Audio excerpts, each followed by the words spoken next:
Hello बच्चों, स्वागत है आपका हमारे यूट्यूब चैनल मस्त विज्ञान पर। प्यारे बच्चों, आज हम लोग क्लास 10th के अध्याय 9 का प्रकाश परावर्तन तथा अपवर्तन का पार्ट 5 देखेंगे। और आज पार्ट 5 में हम लोग उत्तल दर्पण द्वारा प्रतिबिंब का बनना, इसकी दो स्थिति होती है, प्रतिबिंब बनने की दो स्थिति होती है, इसको आज हम लोग देखेंगे। उत्तल दर्पण द्वारा दो प्रकार की स्थिति के द्वारा हम लोग प्रतिबिंब बनने की किरण आरेख द्वारा हम लोग देखेंगे। चलिए देखते हैं।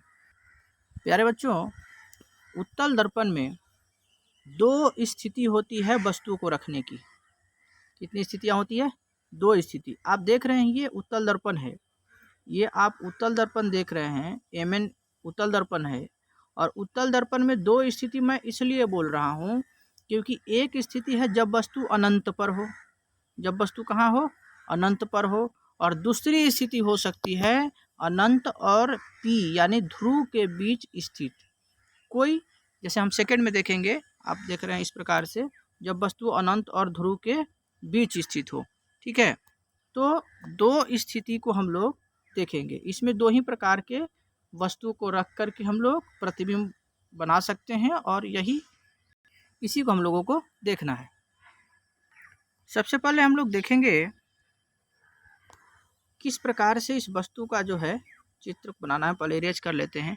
सबसे पहले आप क्या करेंगे, उत्तल दर्पण का फिगर बना लेंगे। जैसे मैं आपको एक छोटा सा ड्रॉ करके दिखाता हूँ। इंस्ट्रूमेंट बॉक्स में जो पेंसिल फिक्स करके और प्रकाल से जो है इस प्रकार से, प्रकाल से जो है आप इस प्रकार से फिगर को बना लेंगे। प्रकाल से गोला, आधा गोला कर लेंगे। उसके बाद पीछे वाले पार्ट में प्यारे बच्चों, ये जो आप इस प्रकार से लाइन करके नज़दीक जो है दे देंगे। ठीक है, इसके बाद हम लोग एक मुख्य अक्ष खींचेंगे। इस प्रकार से सीधा एक लाइन खींचेंगे। ठीक है, लाइन खींचने के बाद आप इस प्रकार से देख रहे हैं, किसी वस्तु को अनंत पर इस प्रकार से रखेंगे। अनंत पर दर्शाने के लिए हम लोग ये डॉट डॉट करके दर्शाते हैं। ये भी एक कोई वस्तु है। ठीक है, इसका प्रकाश एक ऊपर से जा रहा है, दर्पण से टकराने के बाद आप देख रहे हैं ये इस ओर परावर्तित हो जा रहा है। नीचे से भी एक प्रकाश आ रहा है, प्रकाश की किरण दर्पण से टकराने के बाद इस ओर परावर्तित हो जा रहा है। लेकिन इसका जो प्रकाश की किरण जो इस ओर आ रहा है परावर्तित होकर के, इसका अपसरण जो है आप देख रहे हैं यहाँ डॉट डॉट डॉट करके यहाँ फोकस पर मिल रहा है। इसका भी अपसरित होकर के प्रकाश की किरणें ये फोकस पर मिल रहा है। तो जहाँ अपसरित होकर के प्रकाश की किरणें मिल रही है, यहीं पे वस्तु का प्रतिबिंब बनता हुआ प्रतीत हो रहा है। प्यारे बच्चों, इस प्रकार से आप फिगर को ड्रॉ कर लेंगे। और फिगर ड्रॉ करने के बाद थोड़ा सा इसको मैं इरेज कर लेता हूँ।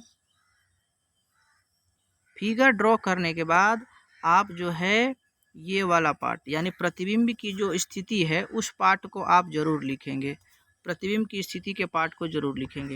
ये पार्ट नहीं लिखिएगा तो आपको 2 नंबर नहीं मिलेगा। हमेशा जब भी चित्र बनाने के लिए एग्जाम में पूछे, फिगर बनाने के बाद ये दाहिने साइड या नीचे जहाँ भी आपको जगह मिले, इसको जरूर लिखना है। क्या क्या लिखना है प्रतिबिंब में? पहला स्थिति। स्थिति का मतलब वस्तु का प्रतिबिंब कहाँ बना। कहाँ बना है वस्तु का प्रतिबिंब? एफ पर। कहाँ बना है? एफ पर। एफ पर मतलब दर्पण के पीछे। दर्पण के पीछे पॉलिश किया हुआ जिस ओर है उस ओर जो है मतलब दर्पण के पीछे बनता है। साइज इसका कैसा है? अत्यंत छोटा बिंदु के आकार का। मतलब इसका साइज को आप अत्यंत छोटा कह सकते हैं इसको, क्योंकि दिखाई नहीं दे रहा है। इस प्रकार से वस्तु का लंबाई तो दिखाई नहीं दे रहा है, इसलिए अत्यंत छोटा है, बिंदु के आकार का है। ठीक है, इसकी प्रकृति कैसी है? आभासी एवं सीधा। इसकी प्रकृति कैसी होगी? आभासी एवं सीधा। जो वस्तु का प्रतिबिंब दर्पण के पीछे बनता है उसकी प्रकृति कैसी होती है? आभासी एवं सीधा होता है। इसको आप अपने कॉपी में नोट डाउन कर लेंगे। ये हुआ हमारा पहला स्थिति। दूसरा स्थिति के बारे में हम लोग देखते हैं आगे। दूसरा स्थिति के बारे में देखते हैं। देखिए, सेकेंड स्थिति क्या है? जब वस्तु अनंत और शुरू लिखा हुआ है। यहाँ पर गलत टाइपिंग मिस्टेक हो गया है। यहाँ पर होगा ध्रुव। क्या होगा प्यारे बच्चों? यहाँ पर क्या होगा? ध्रुव होगा। इसको सुधार लेंगे। इसको सुधार लेंगे प्यारे बच्चों।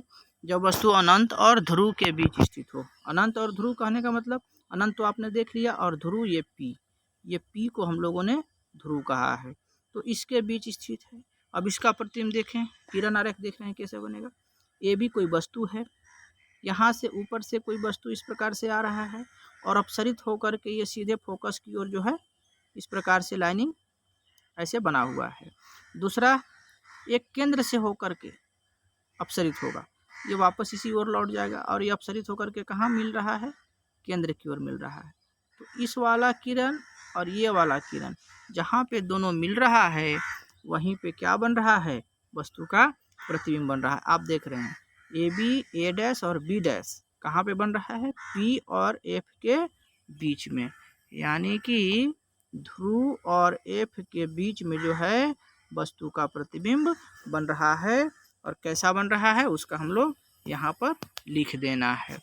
कैसा बन रहा है इसका प्रतिबिंब, यहाँ पर प्रतिबिंब लिखना जरूरी है। प्रतिबिंब लिख लेंगे यहाँ पर प्यारे बच्चों, प्रतिबिंब क्या लिख लेंगे, प्रतिबिंब। ठीक है, प्रतिबिंब लिख लेंगे। प्रतिबिंब कैसा बन रहा है, स्थिति कहाँ है, पी तथा एफ के बीच में। ये भी आप देख रहे हैं पी और एफ के बीच में, यहाँ पर ए डैश बी डैश वस्तु बन रहा है, वस्तु का प्रतिबिंब बन रहा है। साइज कैसा है, वस्तु से छोटा है। आप ए बी वस्तु को देखिए और ए डैश बी डैश वस्तु के प्रतिबिंब को देखिए, आराम से आपको दिखेगा वस्तु से छोटा बन रहा है। और प्रकृति कैसी, आभासी एवं सीधा। क्यों होगा आभासी एवं सीधा, क्योंकि दर्पण के पीछे बन रहा है और आभासी रूप से प्रतिबिंब दोनों आपस में टकरा रहा है, इसलिए इसका प्रतिबिंब बनेगा आभासी एवं सीधा। मैं इसको इरेज कर देता हूँ, आप इसको आराम से जो है लिख लेंगे। यहाँ पर ध्रुव लिखिएगा, ये आप ध्रुव लिखिएगा, ठीक है। और इसको अच्छा से जो है फिगर को ड्रॉ कर लीजिएगा। ठीक है प्यारे बच्चों, तो आज का क्लास मुझे लगता है यहीं समाप्त होता है। मिलते हैं अगले क्लास में, ठीक है, मिलते हैं अगले क्लास में। Thank you, bye bye.